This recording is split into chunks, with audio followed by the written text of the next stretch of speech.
The world has lost a huge talent with Matthew Perry's passing.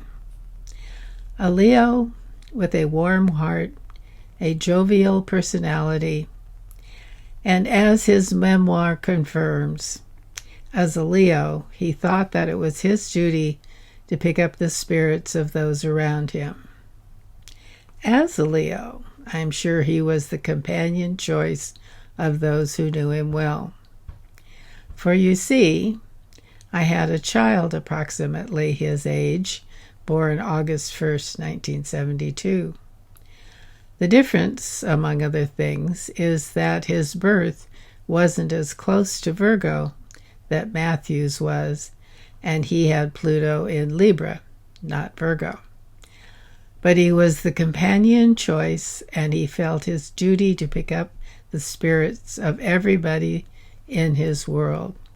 And his world was large.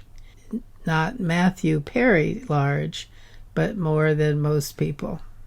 As I'm writing this, preparing to do voice narration, I'm listening to Matthew's memoir.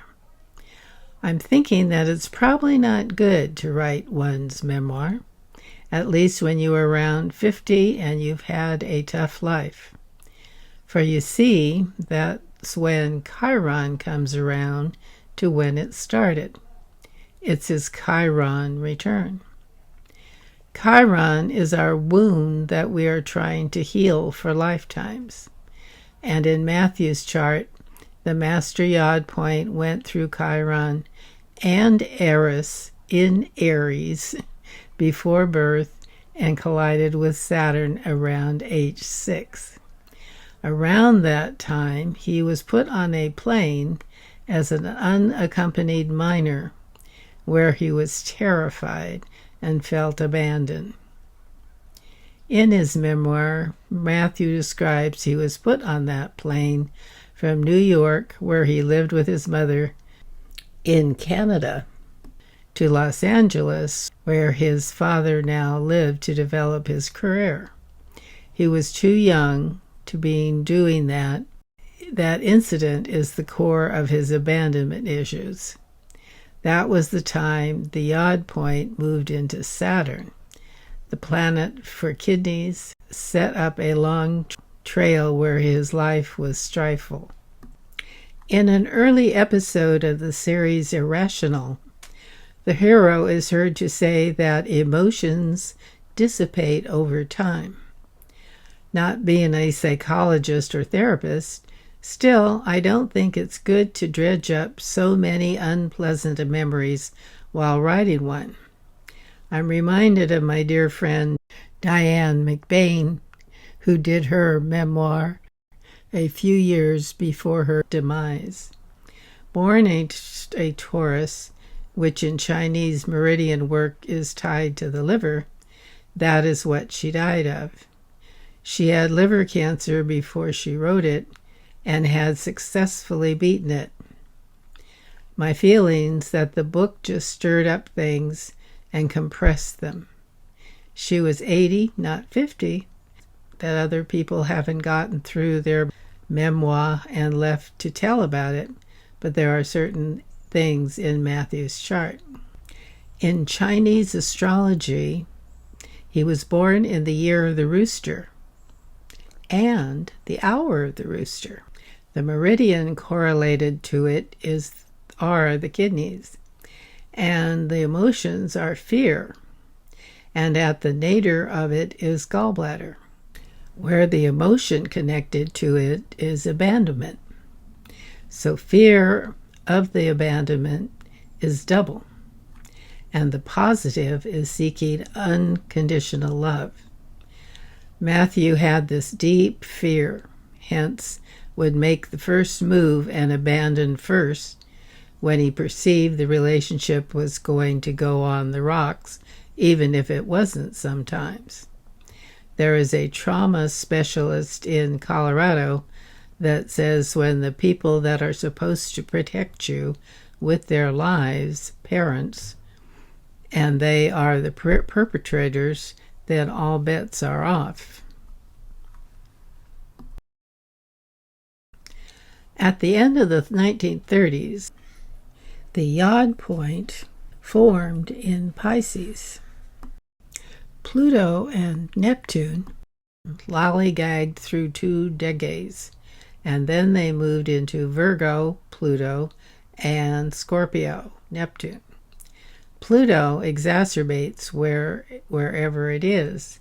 Pluto is power and sex, and it has a thin skin, and it sees disrespect in the most mundane things that other signs don't even come up for air and experience.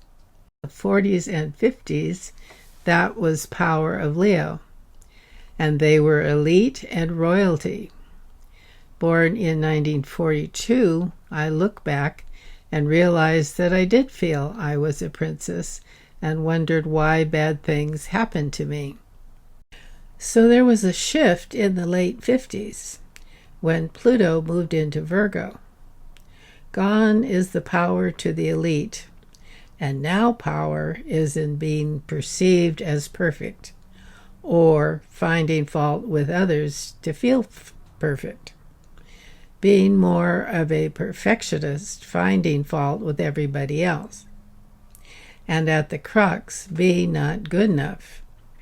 Now they are looking in the mirror and sure they aren't good enough. The Yod point moves from Pisces into Aries, where they focus on their own id. Have you seen the meme where the banana is in front of a full-length mirror as new and strong and perfect, and he sees himself in the mirror as a bruised, black, soft, and anything but perfect? Pluto is in Virgo until 1971. 12 years where Virgo energy dominated. Pluto takes the energy it is and takes it to the 10th power with that thin skin and the disrespect radar.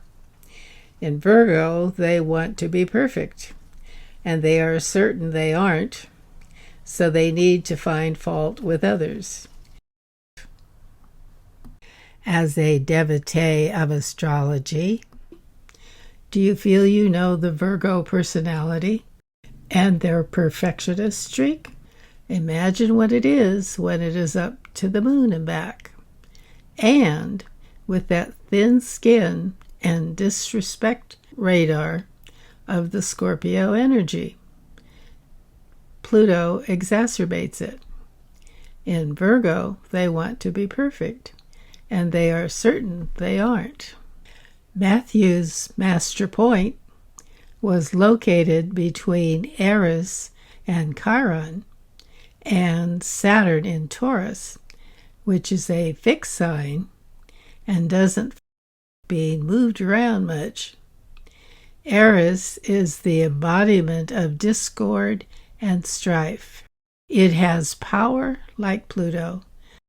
It has a trans-Neptunian energy to it, and Neptune is the planet for drugs. For those born in the 60s, Saturn played a major role. It was the one slow-moving planet for the entire lifespan.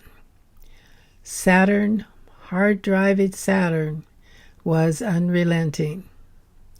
Matthew had a respite when the point went over Venus and he got friends, and he was detoxing when the point went through his Leo sun and his book came out.